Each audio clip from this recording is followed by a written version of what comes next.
다음 질문 볼까요? 22에서 27번입니다.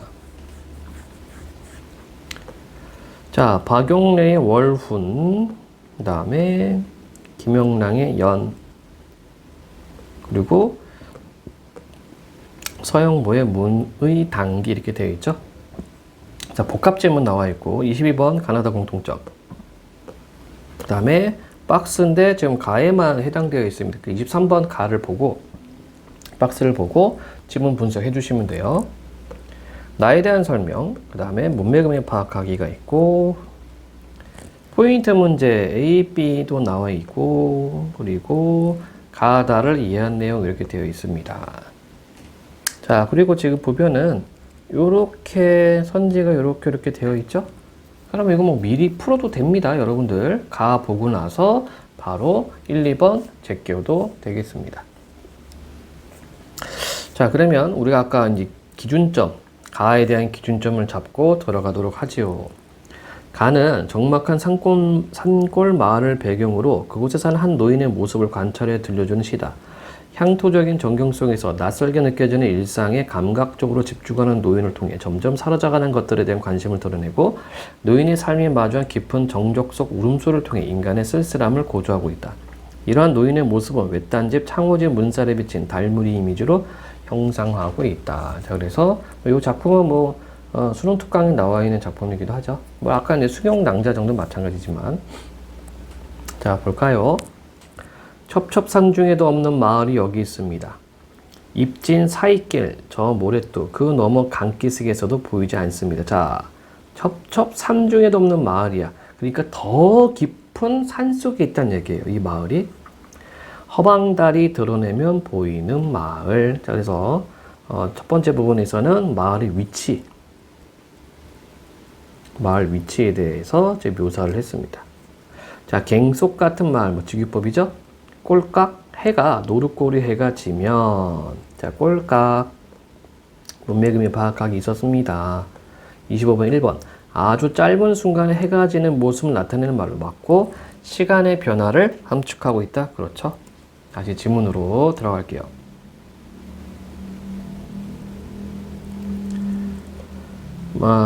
해가 지면 집집마다 봉당에 불을 켜지어 콩깍지처럼 후미진 외딴집에도 불빛은 앉아 이슥도록 창문은 모가 빛입니다. 시각적 이미지가 계속 나열되고 있죠.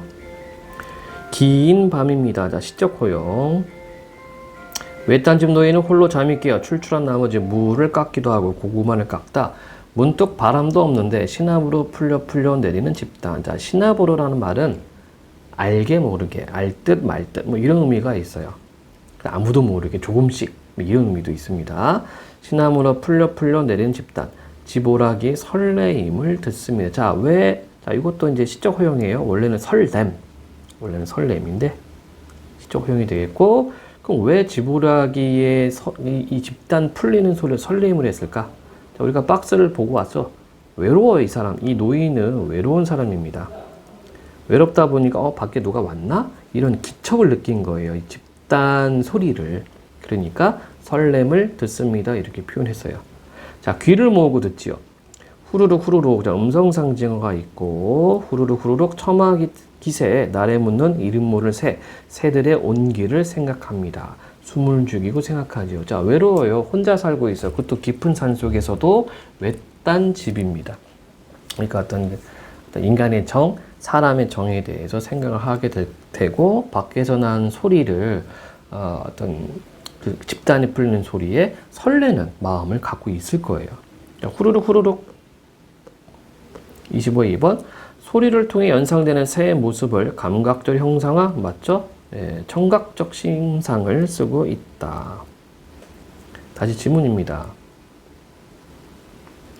참 오래오래 노인의 자리맡에 밭은 기침 소리도 없을 양이면 벽 속에서 겨울 기투라면 울지요. 때를 지어 웁니다. 벽이 무너지드나 웁니다. 자, 여기는 청각적 이미지. 어느덧 밤, 그러니까 요거 보면은 기투라면은 운다, 때를 지어 운다, 벽이 무너지려고 운다 이렇게 되어 있죠. 그러니까 어떤 이 노인의 외로움과 쓸쓸함을 고조시키고 있네요.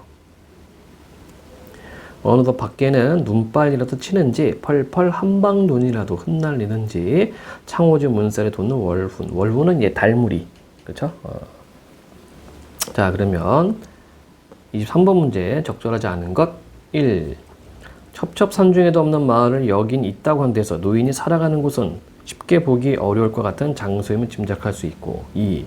강기색에서도 보이지 않는 후미지 외딴집이라는 배경 설정에서 적막한 공간의 분위기를 추측할 수 있고 3. 봉당에 불을 켜는 분위기와 콩깍지 이미지로 나타낸 향토록 전경에서 사라져가는 것들에 대한 관심을 유추할 수 있다. 맞죠? 여러분들이 이걸 판단할 때 여러분들이 스스로 판단하면 안 돼요. 여기 있단 말이죠. 여기 어디 있냐. 점점 사라져가는 것들에 대한 관심을 드러낸다. 이게 끌고 오는 겁니다. 기준을. 다음에 4. 지보락의 설레임을 귀를 모으고 듣고 새들의 온기를 숨을 죽이고 생각하는 것은 일상을 자연스럽게 받아들인 노인의 감각에 부합했다? 아니죠. 이거는 뭡니까? 인간의 쓸쓸함이죠. 쓸쓸함. 이것을 고조시키기 위해서 귀를 모으고 듣고 설레임, 새들의 온기 이렇게 얘기를 했습니다. 5번. 밭은 기침 소리도 없는데 겨울 귀뚜라미가 오는 상황과 눈발에 치는 듯한 밖의 달무리 이미지가 어우러져 노인의 고독을 형상한 것으로 이해할 수 있다. 좋습니다. 자, 그럼 27번도요. 1, 2번 좀 먼저 제껴놓고 나 지문 보도록 하겠습니다. 자, 문학작품 속의 소재들은 연관성 속에서 서로 유사 혹은 대립관계를 이룸으로써 의문을 생성하거나 그 특징을 부합하는 효과를 드러낸다. 그러니까 소재의 관계예요. 소재관계. 가의 허방달이 드러내면 보이는 마을, 갱속 같은 마을은 얕음과 깊음의 대비를 이루어 숨어있는 두 공간의 차이를 부각하고 있군. What? 차이가 아니죠? 자, 허방달에 드러내면 보이는 마을하고 갱속 같은 마을은 같은 공간입니다. 두 공간의 차이 아닙니다. 2번, 가의 무와 고구마는 차가움과 따뜻함의 대비를 이루어 밤에 출출함을 달래기 위해 먹는 다양한 음식의 속성이 출출함 달래기 위해 먹는 다양한 음식의 속성을 이룬다기보다는 외로움을 달래는 거죠. 밖에 무슨 소리가 들리니까 누가 왔나 하면서 이제 물을 깎는 그렇게 보는 게 더 맞겠습니다. 얘도 아니고. 자, 이번엔 나지문을 분석을 해보도록 하겠습니다. 김영랑의 연 1. 내 어린 날. 자, 요런 걸 표면적 화자라고 그러죠. 화자가 겉으로 드러나 있습니다. 아슬한 하늘에 뜬 연같이 바람에 깜빡이는 연실같이 내 어린 날 아슴푸르하다. 아슴푸르하다. 아슴푸레하다. 아슴푸레하다가 뭐예요? 어슴푸레하다 이렇게 말할 수 있겠죠. 그래서 좀 뭔가 기억날 듯 말 듯 뭔가 좀 뿌옇게 보이는. 자, 그러면 1년에서 지금 뭐 하고 있어요? 회상하고 있네. 어린 날을. 그러면서 직유법으로 쓰고 있습니다. 즉 자신의 어린 날을 아슬한 하늘에 뜬 연, 바람에 깜빡이는 연실 이렇게 표현합니다. 자, 하늘은 파랗고 끝없고 편편한 연실은 조매롭고 오, 영탄 흰 연, 그새 높이 아실아실 떠놀다 내 어린 날. 자, 여기는 지금 연이 나는 모습이죠. 연이 나는 모습인데 이게 진짜로 실제로 연이 나는 모습이 아니라 자신의 어린 날을 이런 식으로 묘사를 합니다. 바람이러 끊어지던 날 엄마 아빠 부르고 울다 희끗희끗한 실낯이 서러워 아침 저녁 나무 밑에 울다. 자, 여기 서러움 정서 나와 있네요. 어린 날의 서러움이 드러나 있고 오, 내 어린 날. 오, 역시 영탄. 내 어린 날 하얀 옷 입고 외로이 자랐다. 하얀 넋 담고 조마조마 길가의 붉은 발자국 자국마다 눈물이 고였다. 자, 이렇게 놓고 보니까 어떻습니까? 시적 화자는 과거의 어린 날 자신의 어떤 어린 시절을 회상하면서 뭔가 따뜻하고 그립고 그런 게 아니죠. 슬프고 그다음에 외롭고 쓸쓸한 자신의 유년 시절 어린 날을 떠올리고 있네요. 이런 식으로 우리가 보면은 되겠습니다. 자, 여기 지금 문맥을 파악하는 문제가 있었나요? 이걸 좀 봐야 되겠네. 네, 이거 하다 말았구나. 자, 3번 디귿. 높이 날아오는 연을 동경하는 심리를 드러낸다. 자, 아까 이 연 날리는 것은 뭐라고 얘기를 했습니까? 실제로 연이 나는 것이 아니라 어린 날에 대한 어떤 그 묘사를 연이 나는 것으로 묘사를 했죠. 그래서 다시 아실아실 디귿 이렇게 되어 있는데 높이 날아오는 연을 동경한다? 아닙니다.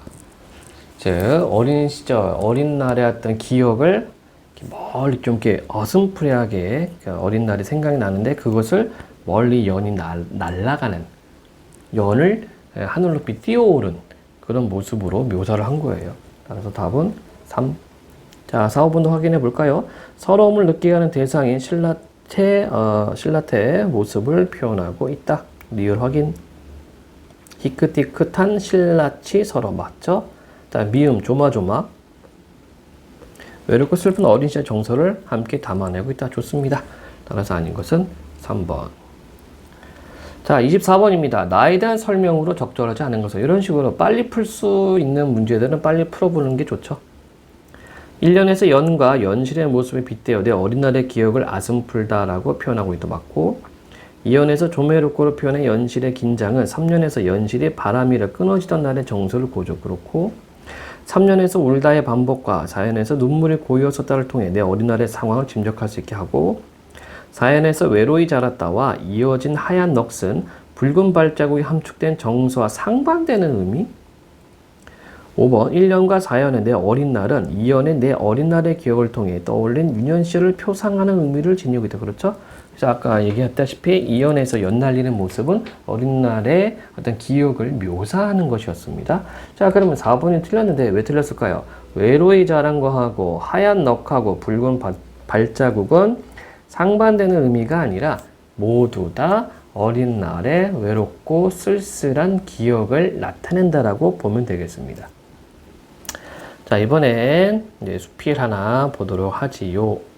문희당기. 신이가 자신의 집 이름을 문희당이라 하고 나에게 편지를 보내 말했다. 내 천성이 물을 좋아하는데 도성 아니라 볼만한 샘에는 못이 없어. 무슨 연못입니다.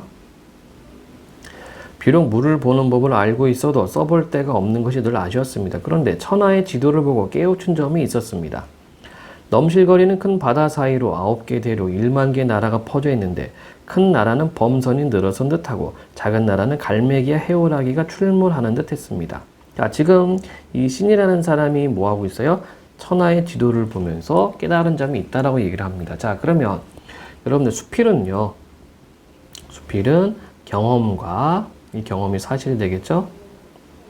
깨달음으로 구분이 됩니다. 이 깨달음은 이제 주관적 판단, 주관적 평가 이렇게 되겠죠. 이거를 분리를 해주면 됩니다. 계속 볼게요. 천하만국에 두루 살고 있는 사람들은 모두 물 가운데 있는 존재일 뿐입니다. 요걸 이제 깨달은 거네. 이것이 제 집의 이름을 문의라고 한 까닭입니다. 자, 문의 뜻이 뭡니까? 물결문이. 네. 그대는 저를 위해 이 집의 기문을 지어두시기 바랍니다. 기문, 집에 대한 기록이란 얘기, 문장이란 얘기입니다. 나는 편지를 보고 웃으며 말했다. 세상에는 본래 그 실물은 없으면서도 이름을 차지하는 경우가 있으니 지금 그대가 집에 이름을 붙인 것이 바로 그 실물이 없는 것이라 할 수 있겠소. 그러니까 지금 뭐라고 얘기를 하고 있는 거예요? 실물 없는 거지. 너 지금 이름 붙이고 있어. 이렇게 말하고 있네요. 지금 바다의 섬 가운데 집을 짓고 사는 사람이 있다면 사람들은 반드시 물에 산다고 하지 산에 산다고 하지 않겠지요. 섬 사람 중에는 담장을 두르고 집을 짓고 문을 닫고 들어앉아 사는 사람도 있게 마련이니 그가 날마다 파도와 깊은 물을 가까이 접하지는 않는다고 하여 물에 사는 게 아니라고 한다면 옳지 않겠지요. 이와 같은 이치를 사람들이 모두 그렇다고 인정하는데 어찌 유독 그대의 말에만 의심을 품겠소? 대지는 하나의 섬이고 세상 사람들은 섬사람이라오. 비록 배를 집으로 삼아 물 위를 떠다니면서 날마다 물과 더불어 살아가는 사람이라 하더라도 그 형편상 눈을 한 곳에 두고 꼼짝하지 않을 수는 없을 것이고 잠시 눈길을 돌려서 잠깐 동안이나마 물이 있다는 것을 생각하지 못할 때가 반드시 있을 것이요. 이때에는 겨우 반걸음 움직인 것이나 천리를 간 것이나 매한가지라 할 것이요. 이렇게 돼 있네요. 한마디로 얘기하면 뭡니까? 지금 그러니까 그러니까 네가 말하는 것처럼 이 세상은 섬과 같은 것이다. 섬 안에 산다고 해서 뭐 문 다 닫고 집 안에만 있다고 해서 근데 섬에 이렇게 물가에서 살지 않겠다고 할 수 있겠느냐, 뭐 이런 식으로 이야기를 하고 있는 거죠. 그러면서 이제 이걸 써준 거죠. 이 집에 대한 어떤 기문을 써준 겁니다. 자, 22번 문제 바로 한번 들어가 봅시다. 공통점으로 가장 적절한 것은이라고 되어 있고요. 서리적 표현을 사용하여 인물 정서를 강조하고 있다. 자, 그러면 다에서 서리적 표현이 있었나요? 여기 있죠. 어찌 유독 그대의 말하면 의심을 품겠소. 서리법입니다. 그러면 있으면 다음으로 넘어가는 거예요.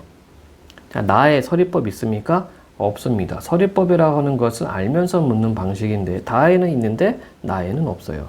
1번 아니고 두 번째, 묘사 방식을 활용하여 대상의 특징을 구체화하고 있다. 자, 이 너무 당연한 선지예요. 묘사 방식을 하면 당연히 구체화하는 겁니다. 묘사라는 것은 심상을 감각적으로 표현하는 겁니다. 자, 그러면은 자, 지금 우리 다해 같은 경우 보면은 이렇게 세상 대지는 하나의 섬이고 세상 사람 섬 사람 이런 식으로 은유, 그쵸? 예, 비유를 통해서 묘사를 해주고 있고, 그 다음에 위에서도 역시 묘사 부분 들어가 있고요. 그러면 나 부분에서 자, 연이 나는 모습을, 그러니까 어린 날 자신의 어린 날의 모습을 연이 나는 모습으로 묘사를 했죠. 그러면 이제 가로 넘어가면 되겠죠.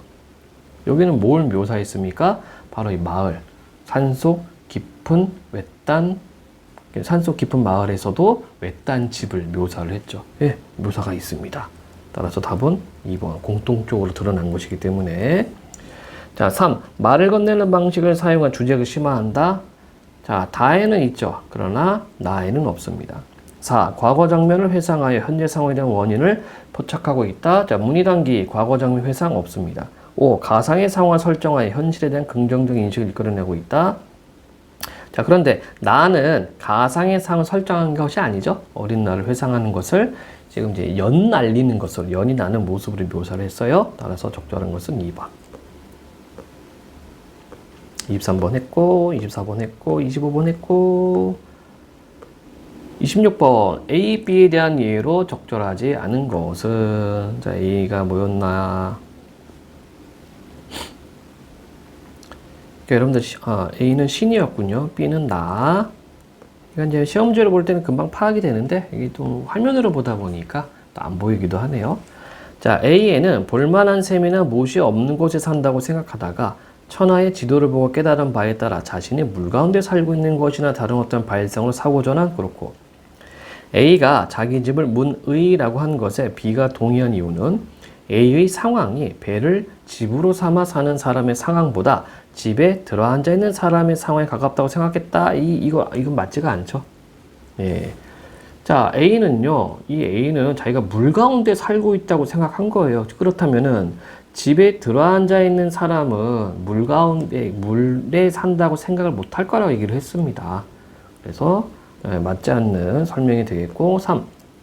B는 바다의 섬에 집을 짓고 사는 사람 삶에 주목하여 바라보는 관점을 달리하면 세상 모든 사람들이 섬에 살고 있다는 논리가 성립한다고 생각 그렇고, B가 A의 발상이 타당하다고 하는 이유는 바다 섬 가운데 살더라도 그것을 가리켜 물에 산다고 보는 것이 B의 생각만이 아니라 사람들의 판단과 일치. B는 물과 더불어 사는 사람도 눈길을 돌리는 순간이 있는 것과 A가 물을 보는 법을 써볼 데가 없다는 것은 물을 보지 못할 때가 있다는 점에 유사하다. 예, 좋습니다. 따라서 아닌 것은 2번이 되겠고요. 27번 문제 우리가 다를 받고 1번과 2번을 제껴놨죠. 3. 다의 9개 대륙과 1만 개의 나라는 바다 안의 육지라는 유사성으로 관계를 맺으며, 그렇죠? 천하의 지도라는 새로운 의미를 생성한다. 맞네요. 아니구나. 천하의 지도라는 새로운 의미가 아니라 지도를 보고 나서 나는 물 가운데 살고 있구나, 나는 섬 안에 살고 있구나 라는 거. 예, 미안합니다. 맞는 게 아니라 틀린 거. 네 번째, 다의 파도와 깊은 물은 바다 형상이라는 유사성으로 관계를 맺으며 물에 사는 사람이 살면서 만나게 되는 환경이라는 의미를 생성한다. 자, 다시 한번 확인해 봅시다. 파도와 깊은 물. 파도와 깊은 물. 이 부분에 있습니다. 다른 것들은 다 이렇게 두껍게 해주고 왜 얘는 안 해놨지? 네. 다시 한번 볼까요? 섬사람 중에는 담장을 두르고 집을 짓고 문을 닫고 들어앉은 사람도 있게 마련이니 그가 날마다 파도와 깊은 물을 가까이 접하지 않는다고 하여. 물에 사는 게 아니란다면 옳지 않겠죠. 이렇게 지금 표현을 해놨습니다. 파도와 깊은 물을 가까이 접하지는 않는다고 하여. 자, 그러면 27의 4번. 파도와 깊은 물은 바다 형상이라는 유사성으로 관계를 맺죠. 앞부분 맞아요. 물에 사는 사람이 살면서 만나게 되는 환경이 아니라, 그쵸? 예, 물에 사는 사람이 살면서 만나게 되는 형상이 아니라 집안에 틀어박혀서 이렇게 이런 풍경을 보지 않는 것, 파도와 깊은 물을 가까이 접하지 않는다라고 얘기를 해놨습니다. 때문에 4번이 적절하지 않은 게 되겠네요. 5번. 가의 창문은 모갓빛과 긴 밤은 밝음과 어둠의 대비를 맡고, 다의 갈매기와 해오라기는 크고 작음의 대비를 이루어 각 소재가 가진 특징을 부각하고 있군. 자, 갈매기, 해오라기 이 부분만 우리 확인을 하겠습니다.